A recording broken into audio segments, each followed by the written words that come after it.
لكل اللي سبوني، لكل اللي بدي انيك امهم، خصوصا مستر فاكس مولد التسعين اللي ما راح اسبه بلاش.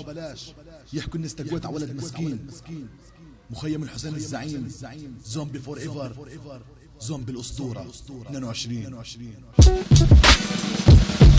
رسالة المجتمع وبالاخص عالي على اهلي، بس بتحدى اخو شرموطه فيكم بده اشي مني. وسجني جويده بلاطه زي هيك شكلي، ما خلت ولا عاش اللي يعلم عزبي. شباب المخيمات لما ياكلوا بعبدون قتله، بيحكوا للاسف شباب الواكس اخذونا عغفله. اللي عامل حاله بطل الحاره بشرب البيبسي، ما عندوش خبر انه اخته ليل نهار معي قاعده تبسي. بعرف اني شنع ومش بخف وهركول، بس لما بتخوت بحكي الكلام المعقول. احلى واحد بالمخيمات وصل زي سميت المقتول، كل واحد بيقابلني شخصي بتف علي اول ما يشوف منظر اختي. من كتر عدوات الناس بدهم اتجوز عشان انيكوا بنتي، والكوا حياة اختي والشفره اللي تحت تختي. البنت اللي كنت احبها امبارح على القتلي، بس انا المستفيد من كتر ما مصت لي زبي.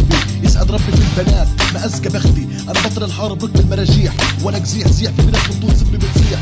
بيني وبينكم انا عامل حالي بصب البنات وبفيع، مع العلم راسي زي الطبله. مره تعرفت على بنت اسمها ياسين كانت صالته تشبه الجزمه وعامله حالها محترمه، لكن انا بعيني شفت سبع قصها زحمه. بالعربي سقط الشرف علي بنت القحبه. كل مغني راب موقف يغني قدامي، بفتحلوش مجال لاني بفلت عليه زومبي الامامي. قصه اخت سير ديفيد عين احسن واحد زرقاوي، اتصل فيي بحكي لي من شاء الله تسبش علي وانساني. بعرف انك رح تنكر يا سير ديفيد لانك ابن زواني، هيك بكفي لانه اهنتك قبل ما اكون حالي.